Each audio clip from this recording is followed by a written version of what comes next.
Welcome to Weber Math. I'm Nicholas Weber. Today we're going to be taking a look at more VBA. And today we're actually going to go ahead and take a look at how to use variables. We haven't really learned enough to do extremely powerful things with variables, but I wanted to go ahead and give you a brief overview since we're taking baby steps in programming and with VBA and show you how that works. So let's take a look at variables. Okay, let's jump right into going ahead and using variables for the first time. So what you'll do is just click on the Developer tab, open up Visual Basic, right-click on this workbook, and insert a module. So now we can go ahead and program our first program with variables. Here's how it's going to work. So first you'll want to go ahead and put in option explicit. This just goes ahead and makes it so that you have to declare all your variables. More on why that's important in a future video, but in the meantime, let's go ahead and create our program. So let's make this VBA underscore message.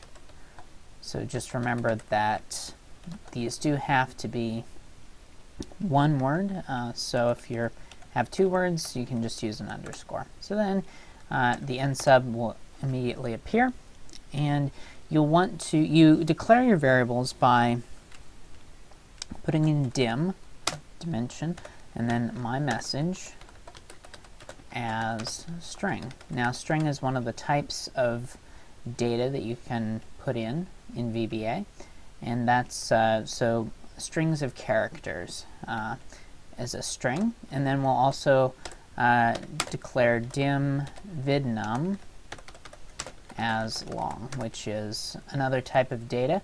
Basically, it's not a floating point variable, and again, we'll go into more of this later. But now let's go ahead and put in what these variables are. So you just do this by putting in the name of the variable, and then space equals sign space, and then in this case we want it to be a string, so we put in the quotation marks. The quotes won't show up, but anyway, so we want to put in this is video number and then space and then close quote.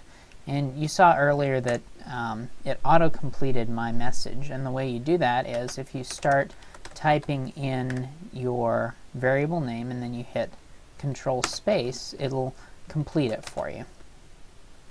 And then vidnum 33, and then we remember last time we had a message box and then the message in the message box. Well, this time we can just use the my message, and then my message is already in quotes, so we don't have to worry about that. And then we concatenate or put it together with the video number. So we use the ampersand to concatenate, and then vidnum.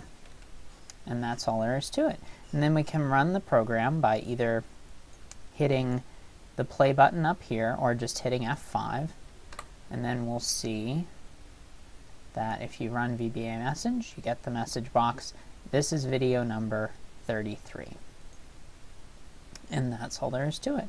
And if we wanted to get fancy, we could put in an ampersand and a period, so that when we run this, it'll say this is video number 33, period. So that's a very brief introduction to variables.